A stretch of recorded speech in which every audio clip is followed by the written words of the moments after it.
Hello and welcome. This week we are going to talk about classification systems, aka code sets. Yes, I don't know why we have to have multiple names for the same exact thing, but here we are. So first, I know that it's hard, okay? I know it's hard to narrow and focus your attention. The world has so many things going on, especially right now. Oh, and and but you know what? Always this okay, so right now I'm sitting. Yesterday was election day. There's a hurricane coming to Florida. There's always things going on that are going to try and attract your attention away from what you're doing. But you need to take a deep breath and focus on what you're doing. Because in healthcare, particularly health information, specifics matter. It matters whether it's the left leg or the right leg. Ask the man in Tampa about 15 years ago when the nurses marked the wrong leg and the doctor amputated the wrong leg. Okay, something as simple as that. And by the way, it had been put into the computer incorrectly. So everything we do, every little thing we do requires your attention to detail. So this is what I recommend. This is your index finger.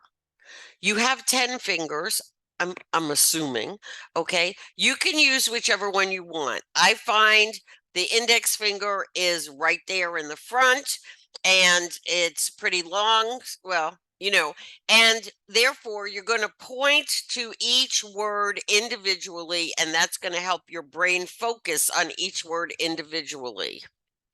And also, of course, you're going to have that scratch pad for you to take notes as you're reading through documentation. No slipshod, no quickie, yeah, whatever. Oh, I'm sure I know what the end of that sentence is. I can't tell you how many students have failed national certification exams because they only read the first half of the question and said, oh, I know what they're asking. Boom, go to the right answer. Okay, and nuh-uh. This is important work. And you don't want to be responsible for having somebody's wrong leg amputated. Is that dramatic enough? Okay, and I didn't even talk about fraud. Oh gosh. Okay. No, because the fact is that what we do directly affects patients as well as the facility itself. Okay, so let's take a look now at another responsibility that you have, and this is the perfect time of year to do this because not only new COVID, and there are new COVID codes that have been added into the code sets, but the fact of the matter is that every year, without fail, there are new codes added. There are codes that have been deleted. And then there are codes that their descriptions have been altered. And it's your responsibility to know about those changes and use the new version, not the old version, once we cross the threshold. The threshold for ICD-10-CM and ICD-10-PCS is October 1st. So right now we are using 2023 codes. This is something also that you want to pay attention to when you register to take the exam. You, especially at this time of year, you want to confirm which code set books, coding manuals you need to use. Because I can promise you, when they update the exams, they will throw in some new codes. Of course, because we're not only testing your ability to determine this code versus this code, we're testing your ability to pay attention to details. When you do that, everything else falls in proper place. Okay? All right. So let's take a look at and just do a review. I mean, some of you are going to go, yeah, I know this like the back of my hand. Oh, no, it's an old joke. Okay. But just as a refresher, and some of you may kind of forget, get confused. All right. So ICD-10 CM diagnosis codes, they explain why the patient needed the support and care from professional healthcare providers. Okay. Why? AKA medical necessity. Super duper important. Okay. This is going to impact reimbursement absolutely, because even in reimbursement methodologies that don't specifically look at the diagnosis codes, such as DRGs, even if they're paying based on procedure codes like fee for service, if you don't identify the medical necessity, they're not going to pay for the surgery, the procedure, the treatment, the nothing. Medical necessity.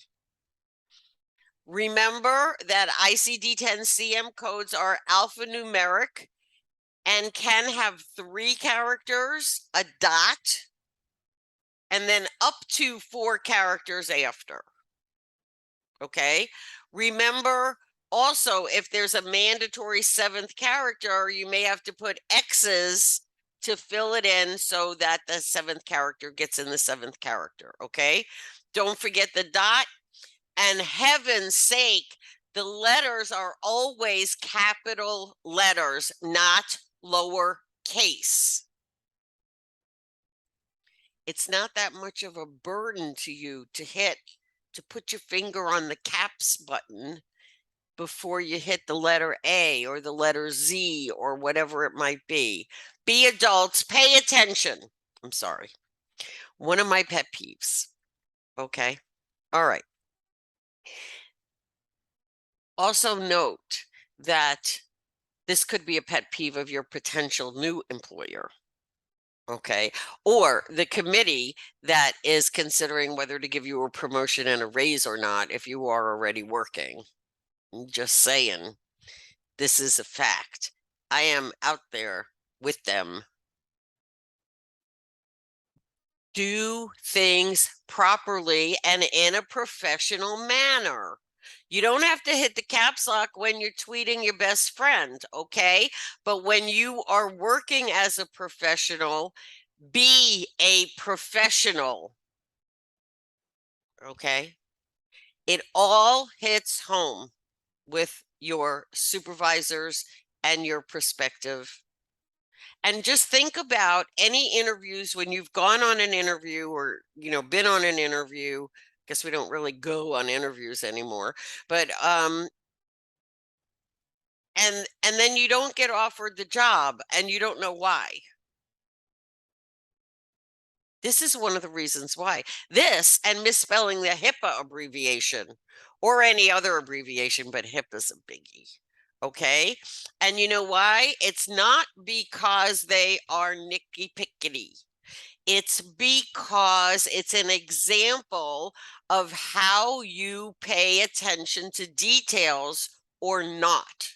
Because nobody wants an employee in the health information management department of anywhere, hospital, physician's office, clinic, nowhere that does not pay attention to details. So how else are we supposed to measure this? That's it.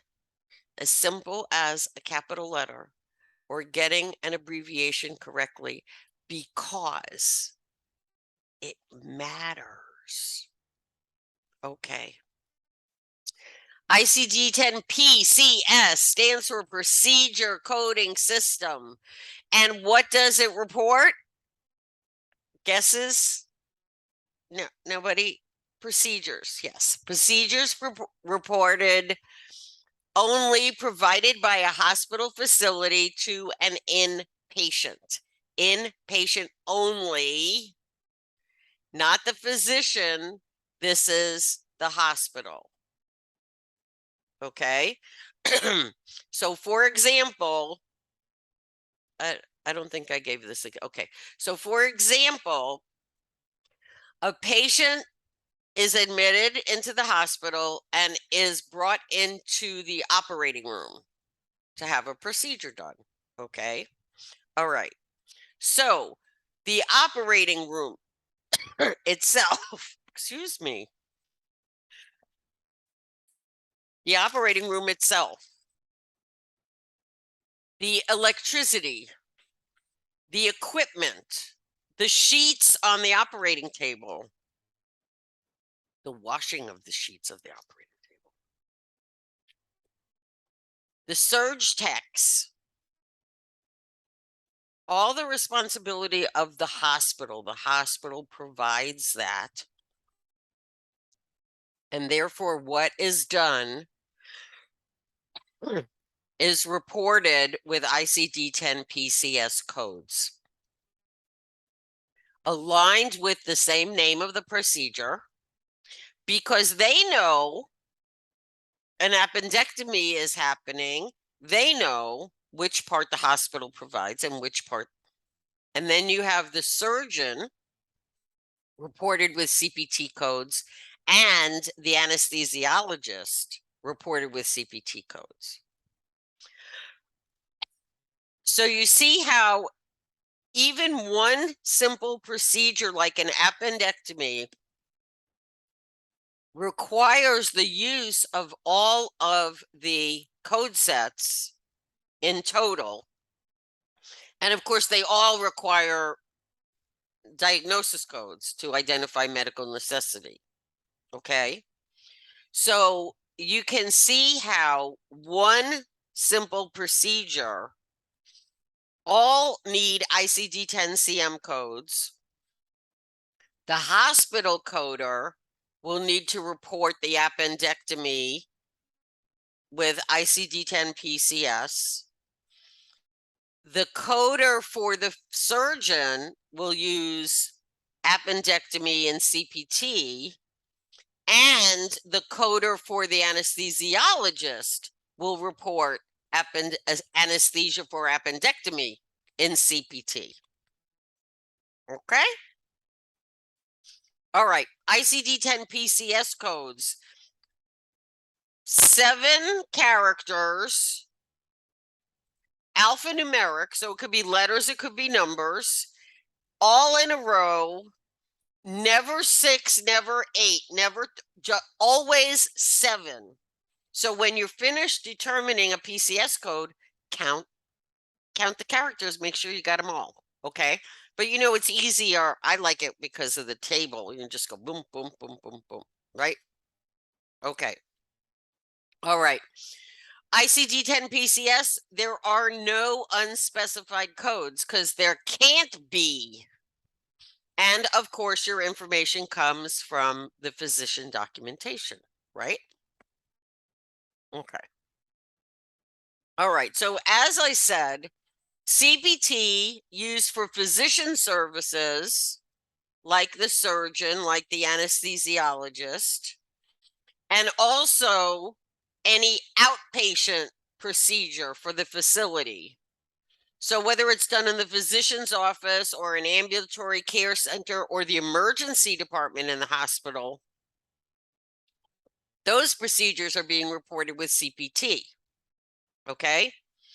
Always 5 numbers only, no letters in CPT codes. 5 numbers straight away, no dots, no dashes, no pretty stuff, just 5 numbers. So we have ICD-10-CM diagnosis codes. Always begins with a letter of the alphabet, a capital letter of the alphabet, okay? A dot after the 3rd character and up to 4 additional characters, numbers or letters, whatever, okay? ICD-10-PCS, always 7 characters, alphanumeric. So 7 combo letters, numbers, everywhere. CPT, 5 numbers, only numbers, no letters. Make sense? Okay. Read your chapters. Remember, diagnosis codes explain why. Procedure codes explain what. So you can discern. All right. I apologize. My picture is outdated, but you are using your CIC study guide. And then you're going to take a quiz. Really do it from your mind so you can really test your knowledge, because here in the safety of the class, you can fill in that knowledge. So once you go to take the real test, who knows, maybe you'll get 100. Nobody's ever gotten 100 to my knowledge, but doesn't matter. You only need 75% to pass, or maybe it's 70. I don't know, but strive for that 80 mark and you'll be fine. But you got to make sure you have the information to do so. All right. Speaking of which, the analysis, I got to tell you, ladies and gentlemen, I have been incredibly disappointed with the analyses submitted from last week. Like, are you kidding me? This is the most important part of this entire process to get you ready for this certification exam. Take it seriously, or it won't only be your grade in this class that's going to hurt. Do you not have any idea what it's like to go take a certification exam, a national certification exam, and not pass? And you know what? I had a student who did not pass by 2 points. If you think that hurts any less, it hurts. Yes, you get to take it again, but that's not the point. Come on now. You can do this, and I'm here to help you. I'm here to support you. If you don't know, ask me. We can discuss it. But I don't ever want to see analyses like I saw for this past week ever again. You all are better than this. Additional stuff that can help you with your stuff. Yes, there's evaluation and management services. Not, well, yes, we do that for inpatient also, but only for the physician side, not the hospital side. So not really much of a concern here, but the medical record documentation, remember, that is your foundation. That's where you got to get what happened so that you can determine the code. Okay? All right. I am here 7 days a week. Even though there's a hurricane a-coming, I am here for you. Hopefully I will not lose power. If not, Ms. Johnson is here to back me up. So, okay. All right. Come on. We only have a few more weeks left. No, well, yeah. Let's dig in, huh? Have a wonderful week, and I will see you next week.